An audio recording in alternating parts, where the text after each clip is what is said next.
Les enfants de Serge Gainsbourg n'ont pas choisi de naître dans le scandale, mais ils n'ont pas, eux, non plus le choix d'en échapper.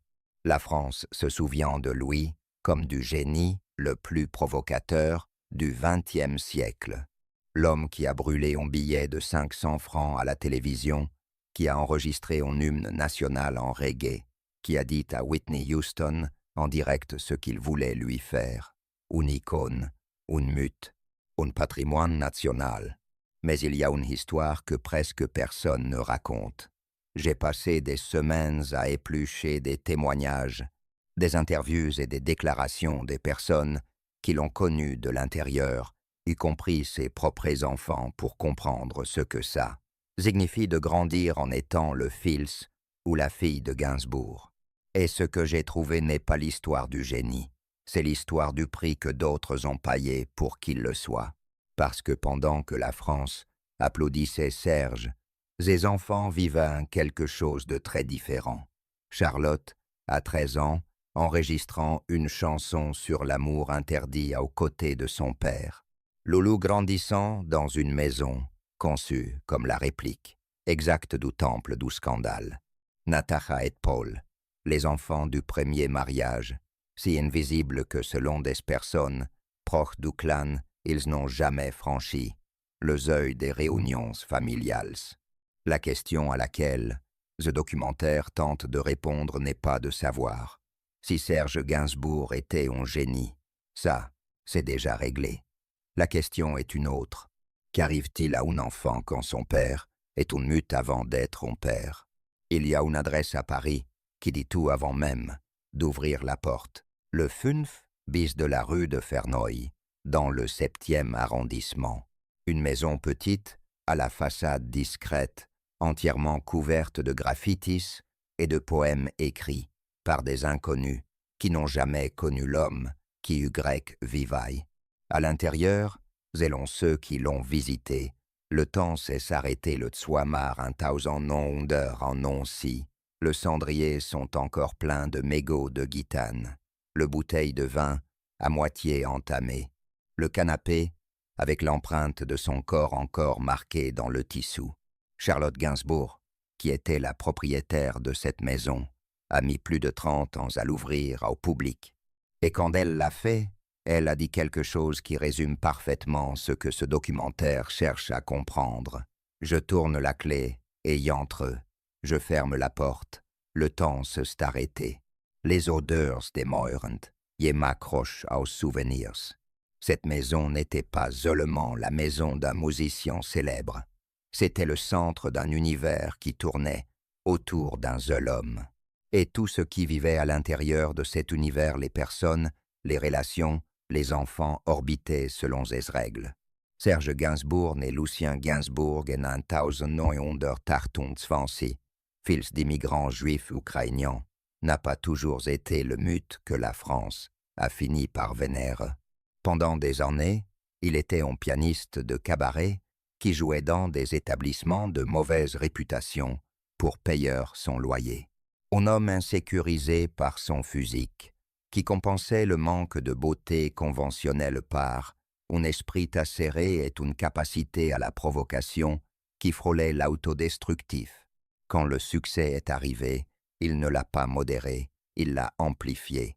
5 paquets de cigarettes par jour, de l'alcool dès le matin. Une fille publique construite sur le scandale comme stratégie et comme nécessité. Il y a une trilogie dans ma vie, disait-il lui-même. Un triangle équilatéral de gitane, d'alcoolisme et de femme. Il le disait avec fierté. Il le vivait avec des conséquences.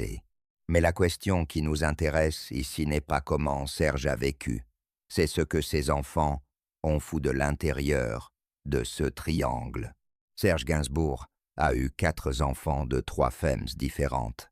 Et cette seule phrase dit déjà beaucoup sur l'architecture émotionnelle dans laquelle ses enfants ont grandi. Les premiers furent Natacha, née en 1964, et Paul, né en 1968, issus de son mariage avec Françoise Antoinette Pancrazzi, que l'on appelait Béatrice. De ce premier noyau familial, il ne reste presque aucune trace publique, selon des personnes proches du clan qui ont parlé à la presse française des années plus tard. Natacha et Paul n'ont jamais fait partie de ce qu'on a connu comme la famille Gainsbourg. Ils ne sont jamais apparus aux réunions. Personne dans le cercle intime ne les a jamais croisés. On dit que la séparation fut si définitive que ces deux enfants sont restés prisonniers du silence, d'une époque que Serge préférait ne pas se rappeler.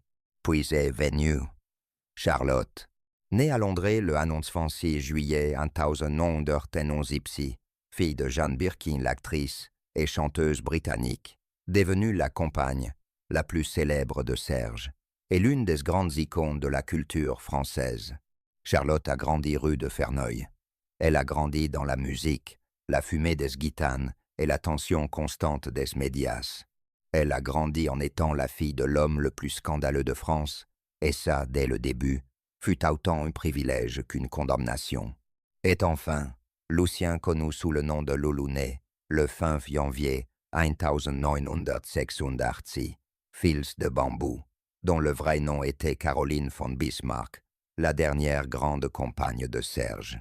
Loulou est arrivé au monde quand son père avait déjà 57 ans et le corps marqué par des décennies d'excès. Mais selon ceux qui les connaissaient, Serge a vécu cette paternité tardive avec une intensité qu'il n'avait pas eue avec ses enfants précédents. Bambou, dans son autobiographie, a décrit Serge comme un homme qui adorait les enfants mais qui avait mis du temps à comprendre ce que signifiait être père. Il disait qu'on ne naît pas papa, se souvenait-elle, mais qu'on le devient. Et-elle ajoutait quelque chose qui éclaire avec précision la dynamique que vivent ses enfants. Dans les médias, Serge parlait constamment de Loulou son fils, le plus jeune, le plus récent, le plus présent, au point que Bambou devait lui rappeler « N'oublie pas de parler de Charlotte. Ça peut lui faire beaucoup de mal. » Ce n'était pas de la malveillance.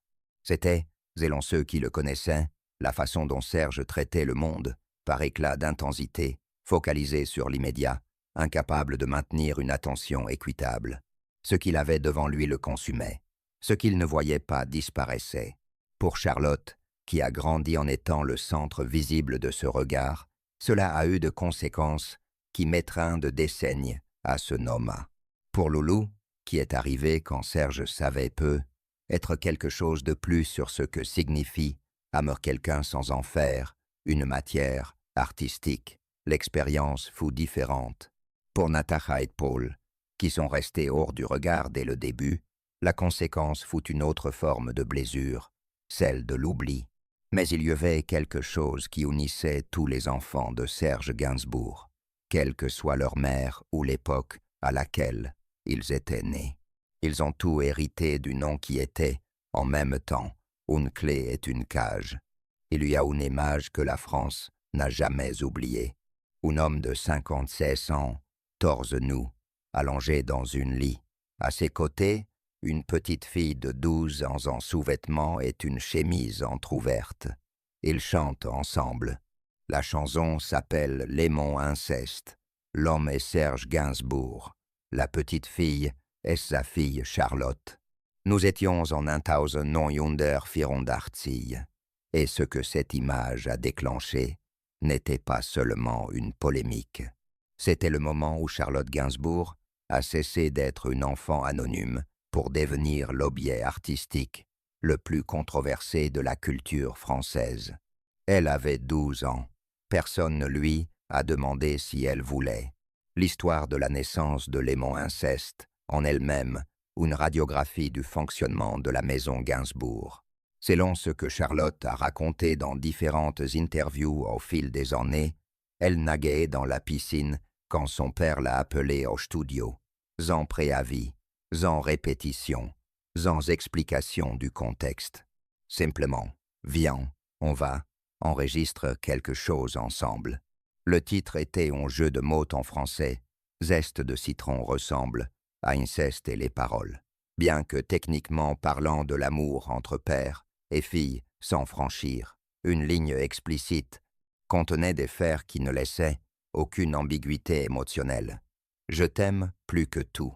L'amour que nous ne ferons jamais ensemble est le plus rare, le plus troublant, le plus pur, le plus enivrant. Une petite fille de 12 ans chantant ça, dans une lite, aux côtés de son père à moitié nu. La chanson a été dans le top 10 français pendant plus de 10 semaines, un succès commercial. Et la polémique qu'elle a générée, accusations d'apologie de l'inceste, de pédophilie, d'exploitation, n'a pas empêché Serge de continuer. Au contraire, 2 ans plus tard, en 1986, Serge est allé encore plus loin. Il a écrit, réalisé et joué aux côtés de Charlotte, qui avait alors 15 ans, dans un film intitulé Charlotte Forever. L'intrigue n'était pas une fiction confortable. Un écrivain alcoolique et suicidaire qui entretient une relation conflictuelle, perturbante et à l'atmosphère incestueuse, avec sa fille adolescente. Les personnages s'appellent Stan et Charlotte, les acteurs étaient Serge et Charlotte Gainsbourg. La frontière entre la fiction et la réalité a été délibérément effacée. Ce que Charlotte a dit sur cette expérience, avec le recul des années, est révélateur. Il me faisait aller trop loin, a-t-elle déclaré. Et-elle ajouté quelque chose qui éclaire toute la dynamique du tournage. Je me suis transformé en flic pour le contrôler. Une adolescente contrôlant les excès d'une adulte. Sur un tournage qui mettait en scène, de façon à peine voilée, la tension entre ce même adulte et cette même adolescente. Charlotte, quand elle parle de tout cela, avec la distance des années, ne condamne pas son père. Et c'est paradoxalement ce qu'il y a de plus complexe à comprendre. Le sujet est choquant, mais c'est beau, a-t-elle dit de l'aimant inceste dans une interview de 2019. Ça évoque un tabou, mais ça n'encourage pas les gars à être incestueux. Je me suis amusé. Il y aussi avait quelque chose de pour derrière la provocation. Et sur le tournage de Charlotte Forever, c'est un souvenir qui m'est très cher. Mais je suis content de comprendre pourquoi ça me mettait mal à l'aise, parce que je n'avais pas mon propre espace. Cette dernière phrase est essentielle. Elle n'avait pas son propre espace, dit avec la sérénité de quelqu'un qui a mis des décennies à pouvoir le nommer. Ce qui est documenté, en revanche, c'est ce qui est venu après. Charlotte a construit une carrière cinématographique remarquable, remporté un César et le prix d'interprétation féminine à Cannes.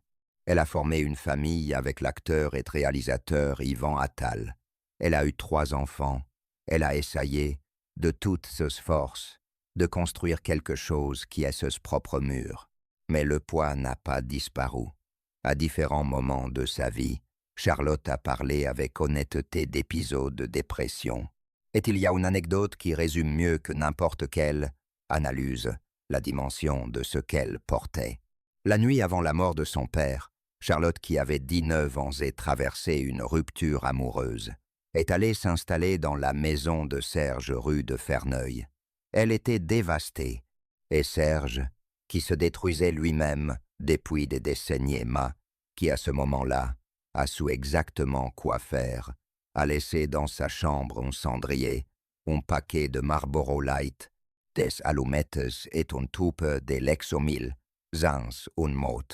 Le lendemain matin, Serge Gainsbourg était morte, et Charlotte, qui était venue chercher refuge dans la maison de son père, s'est retrouvée seule avec une perte qui, selon ses propres mots, l'a tellement brisée qu'elle n'a pas su se réinventer immédiatement. Voilà ce qu'a coûté le fait d'être la fille la plus visible de Serge Gainsbourg. Mais Charlotte n'a pas été la seule enfant à en payer le prix. Les autres l'ont payé différemment, et dans un silence beaucoup plus profond. Il y a une question que peu de gens se posent quand ils parlent des enfants de Serge Gainsbourg. Combien étaient-ils? La réponse automatique est souvent 2, Charlotte et Loulou. Mais la vraie réponse est 4. Et le fait que les 2 autres aient disparu du récit collectif n'est pas un accident. C'est, en soi, l'histoire. Natacha, née en 1964, et Paul, née en 1968. furent les enfants du premier mariage. Quand la relation avec Béatrice s'est défaite, elle a pris une décision qui allait définir la vie de ses deux enfants pour toujours, les éloigner, du scandale, du spectacle. Tout homme transformé en spectacle. Selon des personnes proches du clan qui ont parlé à la presse française, Natacha et Paul n'ont jamais fait partie de l'univers public de leur père. Un proche de la famille l'a résumé avec une phrase dévastatrice dans les pages de Paris Match. Ils ne sont jamais venus aux réunions de famille. Personne ne les a jamais croisés. Aujourd'hui, Natacha vit en Normandie. Paul, entre Paris et le nord de la France. Aucun des deux n'a jamais accordé d'interview significative. Ils sont des héritiers légaux de Serge présents dans les papiers, absents de l'histoire. Certains affirmant que cette invisibilité fout leur manière de survivre. Loulou a vécu une histoire complètement différente, mais pas nécessairement plus simple. Né en 1986, quand Serge avait déjà 57 ans, il a grandi dans une maison que son père avait achetée, pour Bambou, une réplique exacte de la rue de Verneuil, même mur sombre, même carreaux. Comme si Serge voulait dupliquer son monde pour ne jamais avoir à le quitter. Mais Loulou avait 5 ans quand Serge est mort. Bambou l'a élevé seul en le protégeant de la célébrité, en l'emmenant à conservatoire, en lui enseignant le piano. Loulou est devenu musicien. Il a vécu Dix-Neuf, en sort de Paris, Londres, Amsterdam, Lisbonne avant de revenir. Quand on demandait à sa mère comment il s'en sortait dans la musique, elle répondait sans détour. Il rame. Un homme qui lutte contre le courant. Ce courant s'appelle Gainsbourg. 4 fans, 4 façons différentes de porter le même poids.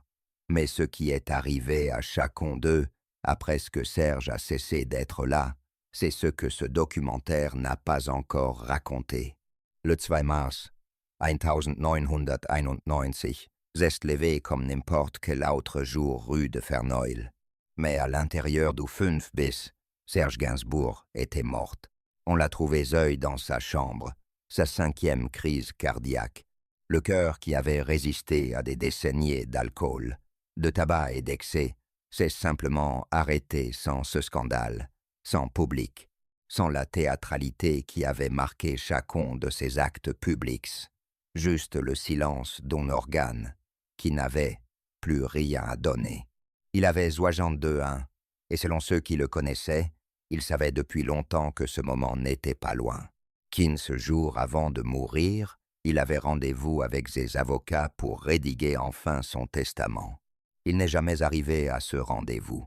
Ce qui s'est passé dans les heures suivantes, à l'intérieur de cette maison, est l'un des moments les plus intimes et les plus étranges de toute cette histoire. Charlotte ne voulait pas le laisser partir. Elle avait 19 ans. Selon des témoignages recueillis par des journalistes qui couvraient ces jours-là, Charlotte a pris une décision qui a surpris tout le monde. Elle a fait embaumer le corps de son père. Elle avait besoin de temps, quelques jours de plus, quelques jours pendant lesquels Serge serait encore présent d'une certaine façon entre ces murs noirs. Pendant 4 jours, les femmes plus proches de Serge Bambou, Charlotte, et sa demi-sœur Kate Barry sont restées dans la chambre aux côtés du corps. Pendant ce temps, dehors, dans la rue étroite de 7e arrondissement, les fans se pressaient en chantant ces chansons et en laissant des choux sur le trottoir en hommage à l'album « L'homme à tête de chou ». C'était émouvant d'entre la foule, dirait-elle 2 années plus tard, avec cette même sérénité apprise qu'elle utilisait toujours pour parler de ce qui lui avait le plus coûté. La France est entrée dans un état de commotion que personne n'avait tout à fait prévu. Jeanne Birkin, qui l'avait quitté une décennie plus tôt mais ne l'avait jamais cessé d'aimer, a décrit la perte comme si Paris avait perdu son cœur. Et Charlotte, qui avait 19 ans et venait de perdre l'homme le plus imposant de son monde, n'a pas su se réinventer immédiatement. Elle l'a dit elle-même, des années plus tard. La mort de mon père m'a tellement brisé que je n'ai pas su me réinventer tout de suite. J'ai suivi un chemin avec Yvan, mais c'était parallèle au deuil. Puis, Avec Yvan et avec chaque enfant, je me suis construite. Se construire, à 19 ans, avec un père dont l'ombre couvrait toute la culture française. Mais la mort de Serge n'a pas seulement laissé un vide émotionnel. Elle a également laissé une situation juridique que personne n'avait prévue parce que Serge, qui avait passé des décennies à construire un héritage artistique sans égal dans la chanson française, est mort sans testament. La société d'édition Melody Nelson Publishing, créée par lui dans les années 70 pour gérer les droits de son œuvre, s'est retrouvée en indivision entre ses 4 héritiers. Charlotte, Loulou, Natacha et Paul, 4 enfants de 3 mères différentes, qui ne s'étaient presque jamais croisés de leur vivant et qui devaient désormais gérer ensemble l'un des catalogues les plus précieux de la chanson française. Pour prendre n'importe quelle décision concernant ce patrimoine, les 4 héritiers doivent en être d'accord. Les 4, sans exception. Il suffit qu'un seul dise non pour que tout soit bloqué. On partage tout, a expliqué Charlotte dans une interview. On gère le droit moral à 4. Il suffit qu'une de 4 dise non, et c'est non. On est plus ou moins du même avis. 4 héritiers qui se connaissent à peine, qui viennent de mondes complètement différents, qui portent le même nom de façon radicalement différente, et qui, malgré tout, ont dû apprendre à coexister autour de la mémoire d'un homme qui, de son vivant, était incapable de maintenir toutes ces familles en même temps. Charlotte a pris une autre décision dans ces jours-là, qui en dirait long sur sa façon de traiter la perte. Elle a acheté les parts de la maison de la rue de Verneuil, qui appartenait à ses frères et sœurs. Et elle a fermé la porte. Pendant plus de 30 ans, la maison est restée exactement telle qu'elle était le jour où Serge est mort. Charlotte était la seule à y entrer, de temps en temps, avec sa clé. Et ce qu'elle ressentait en franchissant ce seuil, selon ses propres mots, c'était que le temps n'avait pas passé, que les odeurs étaient toujours là, que les souvenirs restaient intacts, comme conservés dans de l'ambre. Il y avait quelque chose entre la dévotion et l'incapacité à lâcher prise. Ce qui est certain, c'est qu'en septembre, 12 André, ont 32 en sens. Plus tard, elle a finalement ouvert la porte au public. La maison Gainsbourg est devenue un musée, et Charlotte a enregistré le guide audio pour que les visiteurs puissent entendre, avec sa voix, ce que c'était que de grandir entre ces murs. 2 mois après l'ouverture de la maison Gainsbourg, sa mère Jean Birkin est morte, et Charlotte s'est retrouvée, selon ses propres mots, orpheline. La dernière personne qu'il avait connue avant qu'elle ne devienne ce qu'elle était. La dernière qui se souvenait de qui était Charlotte avant Gainsbourg. Mais ce qu'ont hérité les enfants de Serge n'était pas seulement un nom, une maison ou des royalties. C'était aussi une question sans réponse qui continuerait à les hanter bien après qu'ils soient partis. Une question qu'aucun d'eux n'a formulée en voix haute de façon complète, mais qui est présente dans chaque déclaration, dans chaque silence, dans chaque décision qu'ils ont prise depuis 1991. Comment construit on une identité propre quand son père était plus grand que n'importe quelle identité qu'on pourrait créer. Il y a une phrase que Charlotte Gainsbourg a prononcée dans une interview et qui résume tout avec une précision qui fait mal. J'ai la chance d'avoir un héritage derrière moi, oui, mais en même temps, c'est une dette à régler. Je n'aime pas que les gants disent « l'orageau ». Je n'aime pas c'était la fille de Gainsbourg. On ne l'aurait pas vue. Une dette à régler, pas un cadeau, pas un avantage. Une dette, voilà le vrai poids du nom Gainsbourg. Et Charlotte l'a porté toute sa vie adulte avec un mélange d'orgueil, de malaise et d'une détermination silencieuse à prouveur qu'elle existait avant et après ce nom.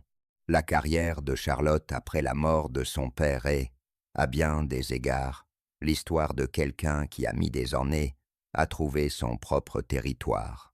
Le premier chapitre, Serge l'avait écrit, L'aimant inceste, Charlotte Forever, l'album composé par son père avec sa voix d'adolescente. Tout ce que Charlotte était publiquement à Zeiss, ont été passés par les mains de Serge avant d'être à elle. Mais il y a un moment qui a changé quelque chose.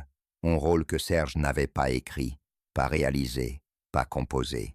Un personnage qui n'appartenait qu'à Charlotte. C'était dans L'effronté de Claude Miller en 1985. Charlotte avait 14 ans. Elle interprétait une adolescente rebelle et pleine de complexés un personnage qui, selon ceux qui la connaissaient à l'époque, n'était pas si éloigné de ce qu'elle ressentait elle-même. Le jeu était si naturel, si dépouillé, qu'il lui a valu le César du meilleur espoir féminin, sa première reconnaissance propre, quelque chose qui ne portait pas la signature de son père. Mais même ce moment avait une ombre, parce que l'année suivante, Serge l'a rappelé sur le tournage de Charlotte Forever, et le cycle recommençait. Ce qui s'est passé dans les années suivantes, la mort de Serge a été une lente et laborieuse construction d'identité propre. Charlotte n'a pas choisi les projets faciles.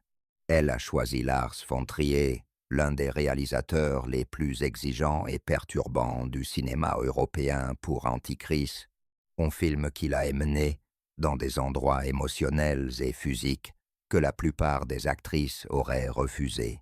Le rôle lui a valu le prix d'interprétation féminine au Festival de Cannes en 2009, pas en tant que fille de Gainsbourg, en tant que Charlotte. Il y a de gens qui se demandent, et c'est une hypothèse. Personne ne peut le confirmer. De l'extérieur, si Charlotte a choisi ce type de cinéma précisément parce qu'il était le plus éloigné possible de l'univers de provocation calculée de son père, comme si elle avait besoin d'un type d'intensité qui lui appartienne entièrement. En musique, le processus a été similaire. Elle a attendu 8 ans avant d'enregistrer quoi que ce soit après les albums que Serge avait composés pour elle. Et quand elle est revenue, en 2006, avec Fünf, elle le fait avec des collaborateurs qui n'avaient aucune ligne directe avec l'univers de son père, le duo R, le chanteur Jarvis Cocker. L'album est arrivé numéro 1 en France. C'était, enfin, quelque chose qui n'appartenait qu'à Charlotte. Mais la bataille la plus visible et la plus récente autour du legs, Gainsbourg, n'a pas eu lieu à cinéma ni dans la musique. Elle a eu lieu dans un tribunal de Paris. La société d'exploitation du musée est entrée en redressement judiciaire en 2024. Charlotte a accusé son associé, le promoteur immobilier Dominique Doutray, de mauvaise gestion et d'avoir laissé s'accumuler des impayés qui ont mis le musée au bord de la fermeture. Le conflit est allé devant les tribunaux. Doutray a été condamné en 2024 à verser 1,5 million d'euros à la maison Gainsbourg. Pendant plus, la maison où Serge Gainsbourg est mort, celle que Charlotte avait préservée exactement telle qu'elle était pendant plus de 30 ans, s'est retrouvée au centre d'une bataille judiciaire qui menaçait de transformer ce sanctuaire privé en problème public. Le 8 janvier 2026, le tribunal économique de Paris a tranché. La maison Gainsbourg serait rachetée par Philippe Dabi, un ami de Charlotte, fondateur d'un groupe de biologie médicale dont la fortune est estimée à 100 millions d'euros. Charlotte reste partie prenante du projet. Le musée reste ouvert. Quand Charlotte a annoncé la résolution sur Instagram, elle a simplement écrit « Un nouveau départ en route ». 4 mots, après 35 ont apporté cette maison. Ce que Charlotte a construit au fil de sa vie, la carrière, la famille, le musée, la distance calculée avec le nom et, en même temps, la dévotion envers, lui est la preuve que vivre, avec cet héritage, n'est ni simple ni linéaire. Malheureusement, il n'est pas suffisamment hérité de sa folie, de son excentricité, a-t-elle dit. Et ailleurs, aujourd'hui encore, c'est compliqué. Encore aujourd'hui, avec plus de 50 ans, après les Césars, le prix de Cannes, les albums acclamés, la maison Gainsbourg. Encore compliqué. En octobre 2025, France Inter a rediffusé une mission hommage à Serge Gainsbourg. Ce qui a suivi a été une tempête. L'écrivaine et militante Florence Porcel a réagi avec une dureté qui a divisé la France en deux camps presque parfaitement symétriques. Cessons d'avoir les yeux fermés sur Serge une bonne fois pour toutes, a-t-elle écrit. Et elle a pointé quelque chose que le débat culturel français évitait soigneusement depuis de décennies, que le récit officiel de Gainsbourg célèbre sa provocation artistique sans aborder sa violence, ni les zones grises de sa relation avec Charlotte. La réponse a été immédiate et divisée. Les défenseurs de Gainsbourg ont argué que ses paroles, aussi provocatrices qu'elles soient, n'avaient jamais franchi une ligne explicite, que Charlotte avait toujours défendu son père, que réduire le génie de Gainsbourg à ses excès était une simplification qui appauvrissait le débat culturel. Les critiques ont répondu que cette explication, même que l'art justifie tout, était précisément le problème central.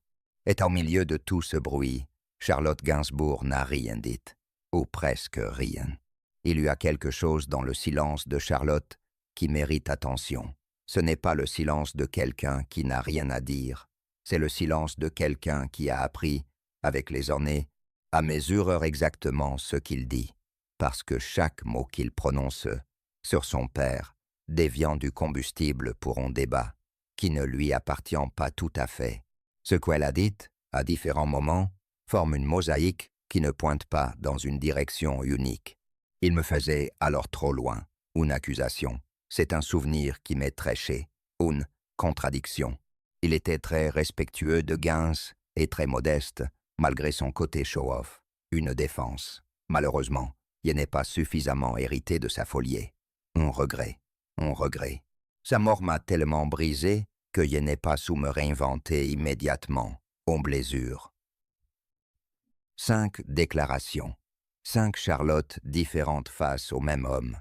Et dans aucune d'elles, il n'y a de réponse définitive à la question ce documentaire tournait autour depuis le début. Serge Gainsbourg était-il un bon père? La réponse honnête Lazeul, qui admette la complexité réelle de ce que ses enfants ont vécu, et qu'il était probablement les deux choses en même temps. Un homme qui aimait ses enfants avec une intensité sincère et qui, en même temps, était incapable de distinguer entre les âmes et les transformer en matière artistique. Un père qui est entré dans une chambre où vivait une Charlotte de XIX en dévastée et qui a su exactement quoi laisser sur la table de nuit, et le même homme qui avait mis cette même Charlotte à 12 ans dans un lit face à une caméra. Il y a ceux qui affirment que c'est simplement ce qu'était être père dans l'univers Gainsbourg, que l'art et la vie étaient pour Serge la même chose, en séparation possible, et que ses enfants n'étaient pas une exception à cette règle, mais son expression la plus intime. D'autres soulignent que cette explication, aussi compréhensible soit-elle sur le plan artistique, n'exonère personne des conséquences réelles qu'elle a hausse sur des personnes réelles, qui n'avaient pas choisi de faire partie de cette expérience. Aucune des deux positions n'est entièrement fausse, et c'est précisément ce qui rend cette histoire impossible à clore confortablement. Charlotte l'a formulée d'une façon qui, dans sa simplicité, contient tout. En 3018, quand on lui a demandé au sujet du testament que Serge n'a jamais rédigé, elle a répondu « Mon père nous a laissés dans un flou total. C'est ce qu'il voulait. Après moi, le déluge. Après moi, le déluge. » Une phrase qui pourrait être la définition la plus précise de tout ce que fut Serge Gainsbourg en tant que personne et en tant que père. Un homme qui consommait le présent avec une telle intensité que l'avenir lui semblait abstrait, qui aimait de façon débordante et à court terme, qui a construit un univers si énorme autour de sa propre figure que tout ce qui viva à l'intérieur, les personnes, les relations, les enfants, devaient survivre comme ils pouvaient quand ils ne seraient plus là. Le déluge est venu, et ses enfants ont dû apprendre à nager, chacun à sa manière. Charlotte construisant et perdant et reconstruisant le musée de son père, tout en gagnant des prix avec sa propre voix. Loulou, fouillant pendant 19 ans et revenant par choix propre. Natacha et Paul, choisissant le rivage du silence depuis le début et du restant. Il y a une dernière chose qui mérite d'être dite, et c'est la plus inconfortable de toutes. Le débat sur la question de savoir si Serge Gainsbourg était ou non un bon père, ne pas de résolution possible, parce que la France ne veut pas qu'il en ait une. La France a besoin de Gainsbourg complet le génie et le scandale, la provocation et l'excès, la tendresse et l'irresponsabilité. Parce que si elle commence à démonter cette figure, elle doit se poser des questions sur ce qu'elle a choisi de vénérer pendant des décennies. Sur pourquoi elle a applaudi l'aimant inceste au lieu de demander comment se sentait la petite fille de 12 ans qui était dans ce lit. Cette question reste sans réponse officielle. Mais il y a 4 personnes qui vivent avec la vraie réponse. Pas l'académique, pas la culturelle, l'autre. Celle qu'on porte quand on est l'enfant d'un mute et qu'on doit apprendre à marcher avec ça sur les épaules. Charlotte l'a résumé, comme Zeul peut le faire, quelqu'un qui y repense depuis plus de 50 ans. Aujourd'hui, nous vivons dans un monde tellement censuré que je me demande comment il aurait survécu. L'aurait-on banni de la télévision? C'était une personnalité tellement riche qui mariait une grande sensibilité avec un grand goût pour la provocation. Pas une condamnation, pas une absolution, juste la question qui reste quand l'amour et le dommage coexistant dans la même personne pendant toute une vie. Et cette question, au bout du compte, est l'héritage le plus durable que Serge Gainsbourg a laissé à ses enfants. Pas les chansons, pas la maison de la rue de Verneuil, pas les droits de Melody Nelson Publishing. La question. L'histoire des Gainsbourg ne se termine pas avec Serge. Elle se termine si tant, et qu'elle se termine un jour avec 4 personnes qui continuaient à construire leur fille dans l'ombre la plus longue de la culture française, de 20e siècle. Avec une maison qui a mis 30 ans à s'ouvrir au public. Avec un nom qui est simultanément un privilège et un poids qu'on ne choisit. Si vous voulez continuer à explorer les histoires qui se cachent derrière les grands noms, celles que les livres d'histoire omettent et que les hommages préfèrent, ne pas raconter la tragédie des enfants Gainsbourg. Nés dans le scandale, condamnés au silence, n'est qu'un début. Il y en a beaucoup d'autres qui vous attendent sur cette chaîne.